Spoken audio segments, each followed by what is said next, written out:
I want to say one thing. Die son kon ek oor gebly het. En ons koop het mos, nee?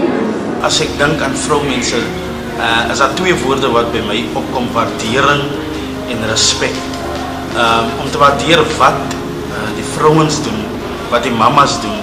Hulle is die meer emosionele attached aspek in die lewe of element in die lewe. En ek dink baie keer is daar nie die waardering of word nie toegepas of die respek word nie toegepas vir wat hulle beteken is. Is hartverskeurend sien dat ons kinders, ons vroumense word net nutteloos doodgemaak. Daar's 'n ewel daar buite en hulle is besig om ons toekoms van môre. Is hulle besig om uit te roei en ek maak seuns groot. You know, en ek ordentlike mans, seuns groot maak sodat hulle enige respek het vir vroumense en vir kinders. So ek is baie bly dat ek deel is van hierdie campaign as jong dames en ook jong seuns om awareness te kry omtrent women.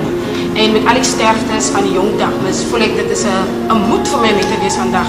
Your child is my child, so asseblief kom kyk na mekaar se kinders. Ja, ek is hier omdat julle hier is. Dankie dat julle besef dat ons as vroue ook 'n plek in die son.